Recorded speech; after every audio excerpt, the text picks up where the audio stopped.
Seria possível a uma alma estranha tomar posse definitivamente do corpo de uma pessoa pelo resto da vida? Esta é a história do Dr. Terça-feira Lobsang Rampa. Eu sou a Sara Braga e este é o 8º episódio da série Minutos de Saber do programa Verdades e Mentiras.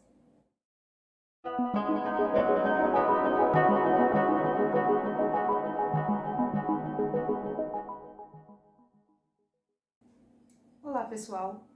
Oi, Felipe, tudo bem? Oi, Sara, tudo bem? Oi. Olha, hoje nós trouxemos para vocês mais um assunto polêmico que está super interessante. É sobre Cyril Henry Hoskins. Ele nasceu em Plympton, no Reino Unido, em 8 de abril de 1910. Era um encanador e teve outros trabalhos modestos.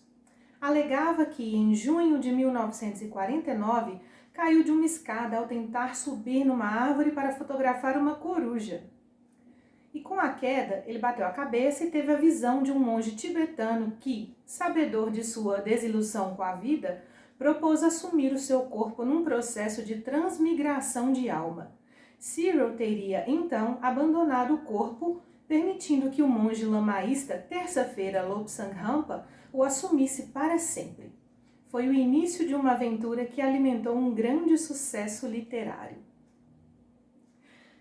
Pois é, Felipe. Então quer dizer que essa história é que deu fama ao livro A Terceira Visão, né? Que foi um best-seller? Sim, exatamente. Esse livro ele foi lançado na Inglaterra em 1956. Foi um estouro, né? Assim, vendeu logo de cara 80 mil exemplares. Na versão alemã vendeu mais 100 mil exemplares. Enfim, foi traduzido para vários países, né? Chegou no Brasil em 1968.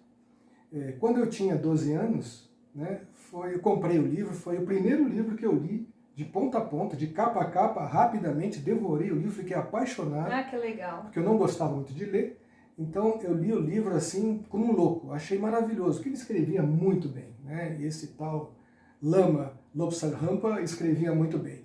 E assim foi com os outros livros dele também, eu comprei e fiquei apaixonado. Então, mas o nome do monge era Tuesday, terça-feira, por quê? Porque, bom, segundo o autor, né, os lamas tibetanos, os tibetanos, tinham por hábito colocar o dia do nascimento deles antecedendo o nome. Então ele teria nascido numa terça-feira, por isso era terça-feira Lobsang Rampa, Tuesday Lobsang Rampa.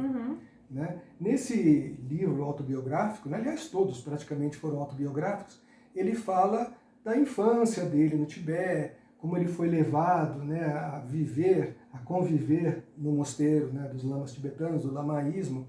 E isso teria acontecido na época do 13º Dalai Lama, que faleceu em 1933, então faz muito tempo.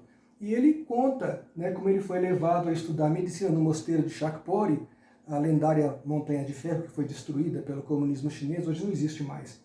Esse mosteiro não existe mais, que era ali perto da Potala, né, daquele palácio principal do Dalai Lama. Então ali estudavam os lamaístas a medicina tradicional tibetana. Então o que o Lobsang Rampa conta é que ele foi iniciado lá, estudou lá, né, e tal. Então esse livro e a série que veio a seguir, está tudo em torno disso, né?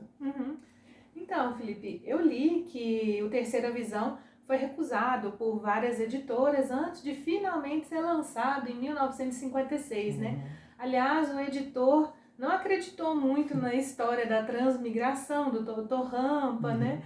E mandou até investigar. Alguns amigos investigaram aí, porque isso deu uma bagunça, né? Confusãozinha. Deu uma baguncinha danada, né? Principalmente porque o Frederick John Warburg, que era o dono da editora, ele ficou intrigado com essa história. Falou, peraí, esse negócio de assumir o corpo de outra pessoa, a pessoa deixar o corpo que está desiludida com a vida, aí entra um monte... Ele ficou muito invocado com esse negócio aí e pediu a alguns amigos dele, que conheciam o budismo tibetano, tinham interesse por esse assunto, que desse uma olhadela, né, uma consultoria nisso. E o que aconteceu de mais interessante foi que um dos que se envolveu nessa investigação foi o renomado montanhista austríaco chamado Heinrich Harrer, que é autor do livro Seven Years in Tibet, 7 anos no Tibete, de 52, e que foi aquele que ensinou o 14º Dalai Lama a falar inglês.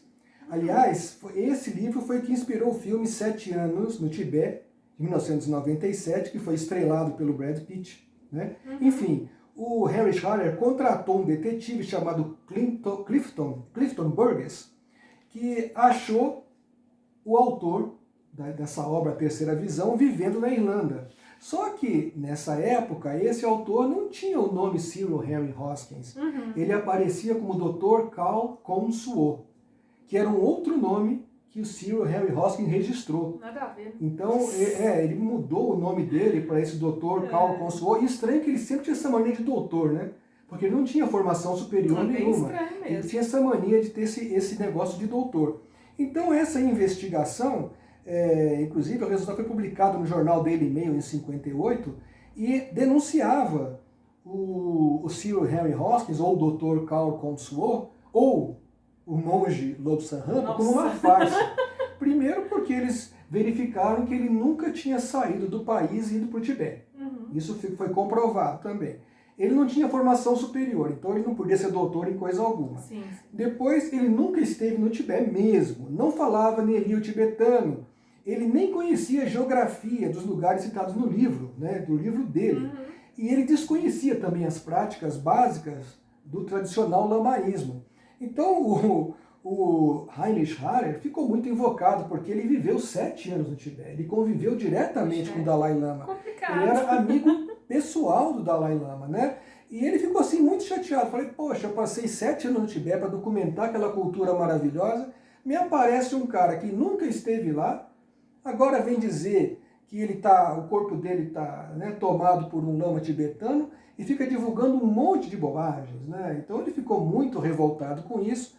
O jornal publicou isso e criou uma confusão muito grande, a tal ponto que toda a imprensa europeia, né, começou a fazer muita pressão em cima do Cyril Henry Hoskins, ou do Dr. Carl Consuo, ou do Dr. Lobsang Rampa, e ele viu-se obrigado a sair do país. Então ele mudou-se para o Canadá. Entendi. Olha, essa ideia de transmigração, parece que ele inventou isso. Como é que foi isso? Ele escreveu também muita coisa interessante sobre o Tibete, né? Sim, inclusive até o Dalai Lama reconhece, né, que as obras do Rampa, apesar de serem ficção, e são consideradas pelos tibetanos como ficção, ajudou muito a chamar a atenção do Ocidente para a cultura tibetana. Sim. Então, houve muita curiosidade, né, porque o Tibete sempre foi um país muito assim, estranho para a cultura ocidental, né, era uma coisa misteriosa, né? Era visto como assim uma espécie de um lugar paradisíaco, isolado, cheio de mistérios, né, de fenômenos paranormais, de homens superpoderosos, coisas assim. Então, o Tibete sempre foi um mistério. E quando o Rampa começou, né, a escrever e fez muito sucesso, sem dúvida alguma, né, as pessoas começaram a se interessar, começaram a buscar conhecer o lamaísmo, né, o budismo tibetano. Então teve, sem dúvida alguma, esse lado positivo, né? Agora, o que ficou bastante esquisito em tudo isso, né, é que dizem que o Cyril, ele foi muitas vezes visto frequentando bibliotecas públicas, né, e consultando obras sobre o Tibete, né, sobre a cultura tibetana. Então esse detalhe também pegou um pouco, né, porque reforçou a ideia de um farsante, de uma fraude, né? Certamente essa ideia da transmigração pode ter sido influenciada por um livro clássico, né, que é chamado Yoga Tibetana e Doutrinas Secretas, que foi escrito em 1935 por um antropólogo americano chamado Walter Yellen Evan Wentz. Ele era um estudioso do budismo tibetano e inclusive traduziu o livro tibetano dos mortos, né, para o inglês. Nesse livro, o Evan Wentz menciona uma crença tibetana muito antiga chamada Powa. Esse Powa seria uma espécie de transferência da consciência no momento da morte, né? Então é muito provável que esse Powa do livro do Evan Wentz tenha ajudado Cyril a criar essa ideia de uma transmigração. né? Ou seja, de que um doutor chamado Lobsang Rampa poderia ter tomado posse do seu corpo. Então, Felipe, no livro ele menciona como foi aberta essa terceira visão dele. Parece que é como se fosse cirurgicamente, né? Um buraco na testa. Aí, de acordo com isso, veio a clarividência para ele. Enfim, esse tipo de coisa acontece com os lamas lá no Tibete? O lamaísmo sempre foi cercado de mistério, né? Como eu falei antes. Mas essa prática que o lama Lobsang Rampa descreveria no livro, né? Que ele, quando era jovem, quando ele foi iniciado nos estudos da medicina tibetana, lá no mosteiro de Chakpori, num determinado momento ele foi orientado por um lama chamado Mingyar Dondup, né? Esse lama também nunca foi encontrado na história tibetana, né? Procuraram na história, procuraram entre os registros dos mosteiros, nunca foi encontrado um lama com esse nome, enfim. Mas esse lama, Mingyar Dondup, teria orientado Lobsang Rampa e ele então, num determinado momento, foi submetido a uma intervenção que foi uma perfuração na testa, cercada de alguns rituais e tal, e aí teria surgido uma clarividência. Com isso ele começou a ver a aura humana. E com essa visão da aura humana, né, ele adquiriu a capacidade de diagnosticar através, né, da visão da aura, das cores, da dinâmica da aura. E agora, não se sabe, pelo menos dentro do meu conhecimento, dos livros que eu já li sobre a cultura tibetana e sobre o lamaísmo, que eu saiba, não existe, nem nas lendas tibetanas, qualquer prática parecida com essa de perfurar a testa para abrir a clarividência. Isso parece que foi uma das coisas da criação do Cyril Henry Hoskins ao fazer o personagem Lobsang Rampa. Legal demais. No livro, ele parece que conta que teve um encontro com um Yeti, um homem, né, das neves, abominável homem das neves, e que isso teria levado a uma espécie de caverna, parecendo que tinha alguma coisa alienígena ali. Isso foi uma criação dele, assim, como é que foi essa... Uma das coisas bacanas, né, da literatura rampista, como chamam, né? Hoje as pessoas se referem aos trabalhos do Rampa como rampista, né? Aqueles que admiram o trabalho dele são rampistas. Então a literatura rampista tem muitas coisas curiosas, bacanas, né? E uma das coisas que ele conta num dos livros, inclusive um livro chamado A Caverna dos Antigos, ele fala que esteve, né, com o Lama Mingyar Dondup numa caverna, e nessa caverna estavam guardados vários aparelhos, instrumentos de alta tecnologia que teriam sido deixados lá por uma civilização avançada de alienígenas que viveu lá no passado remoto. Né? E ele fala também que viu Yeti, que teve um contato com o homem das neves. Ele conta uma série de coisas que me parece, não sei, isso é uma impressão que eu tive, né? Que começou a deteriorar um pouco o encantamento da literatura dele, porque os livros sempre foram muito bem escritos, né, e tal, mas enquanto ele estava contando a história do lama tibetano, né, das experiências dele no mosteiro, na lamazeria, e o contato dele com a cultura, com os ensinamentos espirituais e tal, estava tudo muito bem. Quando ele começou a incorporar esses elementos de Yeti, de extraterrestre, parece que ele começou a perder público. Tanto é que os livros que ele escreveu nunca mais tiveram o sucesso da Terceira Visão, que foi o primeiro livro dele e o mais vendido.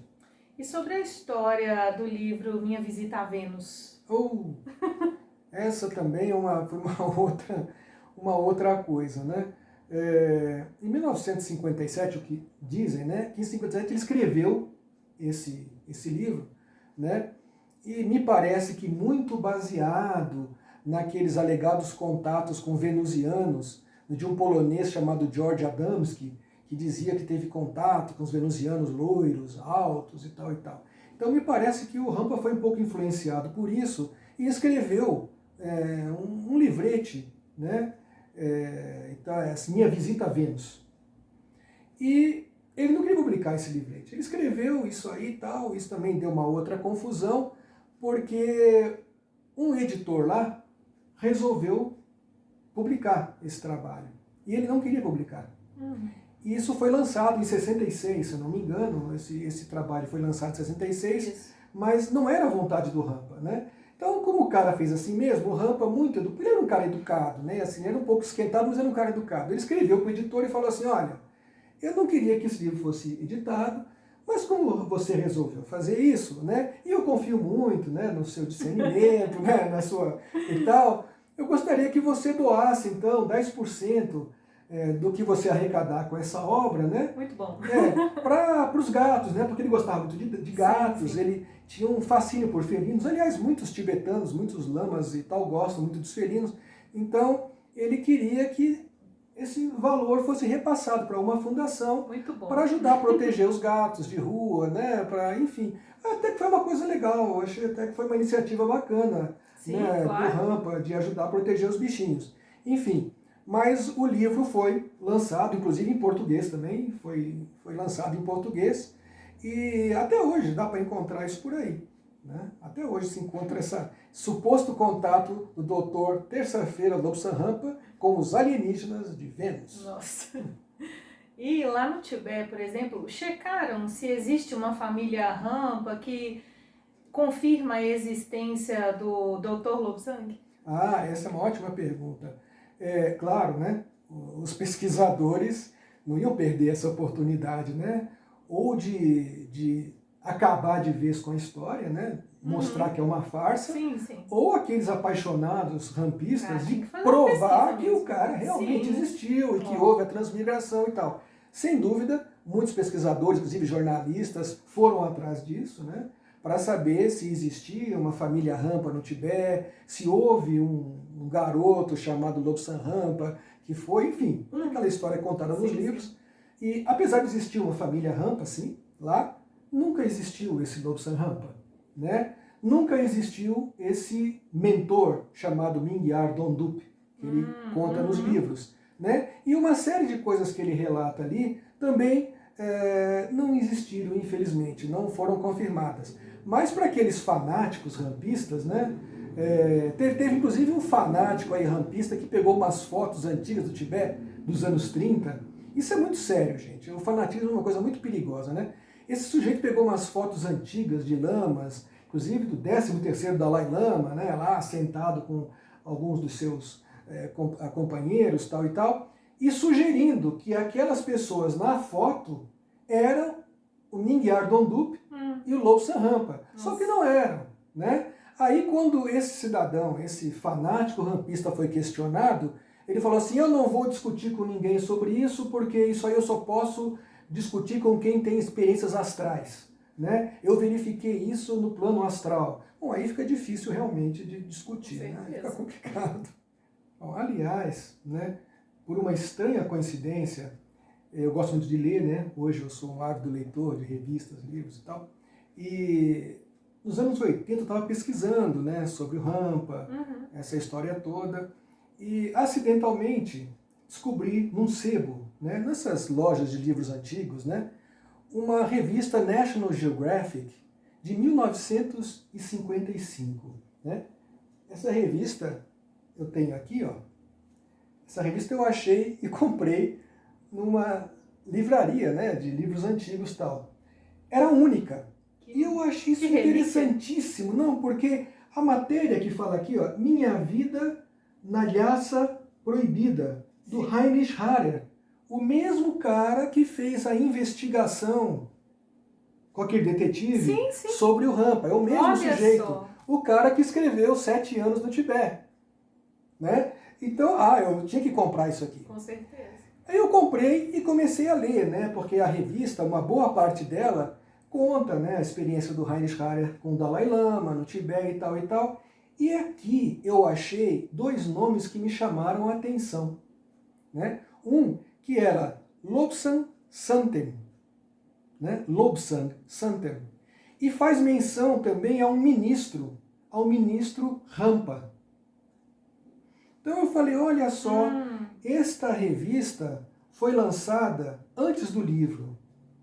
Provavelmente o senhor Carl Conswo, né, que era o nome oficial do Cyril Henry Hoskins, pode ter se inspirado para criar esse nome Lobsang Rampa, combinando esses 2 nomes que estavam publicados nessa revista. Olha que legal. Então, bom, essa é uma especulação, claro, não posso provar isso. Sim, mas Mas faz muito sentido. faz muito sentido por causa da época, do assunto e tal, foi pouco antes. Então, eu tenho a impressão que essa revista serviu de inspiração para o Cyril Henry Hoskins criar o nome do personagem. Legal demais.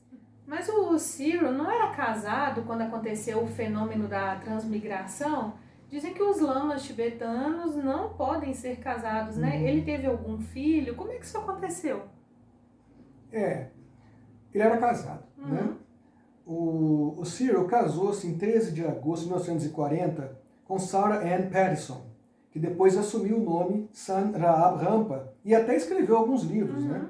Após as denúncias de fraude na Europa, o casal mudou-se para o Canadá e naturalizou-se por lá em 73. Mais tarde, eles foram morar no Uruguai, né? O Rampa não teve filhos, mas ele considerava a Sheila Rouse, que era secretária dele, trabalhou com ele por 25 anos, datilografando os livros dele, né? Considerava ela como uma filha adotiva. Né? Legal. E tempos depois eles mudaram para o Uruguai, viveram também um tempo no Uruguai, quando o Rampa aprendeu a falar castelhano. Mas o Rampa se dizia um monge médico tibetano, né? Dava orientações para as pessoas, mas o Cyril dizia-se que ele ficou doente e até ficou na cadeira de rodas, né? Sim, a saúde dele não era boa. Né? Desde que eu ouvi falar do Rampa pela primeira vez, volta e meia ele estava doente, volta e meia ele estava acamado, e tem vários problemas de saúde, né? E de fato, ele acabou a vida dele, os últimos dias dele, numa cadeira de rodas. Ele acabou falecendo em Calgary, no Canadá, em 25 de janeiro de 1981, com 70 anos de idade, né? E estava com a saúde realmente bastante abalada na época. Nossa. Bom, para mim parece bem claro que o Dr. Terça-feira Lobsang Rampa foi um personagem, né, criado pelo Cyril. Também acho. Mas tem muita gente ainda que acredita, apesar de que não tem provas, que um lama tibetano habitava mesmo o corpo dele, né?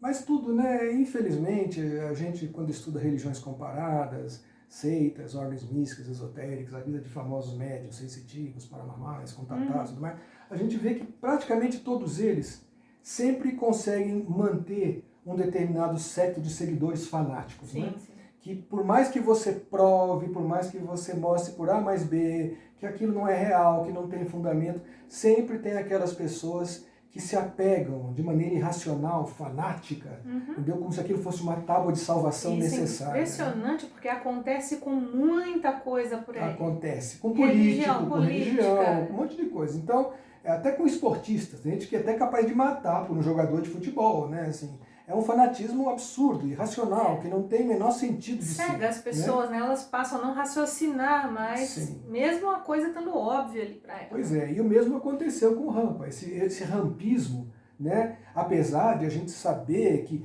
muitos dos livros dele têm mensagens bacanas, têm ensinamentos bacanas, ele procura incentivar a solidariedade, o amor fraterno. Sim. Isso tudo é muito bacana. Foram né? obras-primas literárias. Sim, e por exemplo, ele incentiva o nosso amor aos animais, pelas plantas, pelos gatos, enfim. Então tudo isso é bacana, tudo isso que ele escreveu e sugeriu é bacana. Tem lições Agora, lindas. como nós falamos num outro trabalho, né, num outro programa, nós temos que separar o homem da obra aí também, né? Porque o Rampa deixou uma obra bacana, mas gente, é ficção. Sim. Né? Não aconteceu, esse Lobsang Rampa não existiu, né? Foi uma criativa obra. Não houve uma transmigração. Não houve uma transmigração, né? Houve sim um trabalho literário muito bem feito, muito bonito.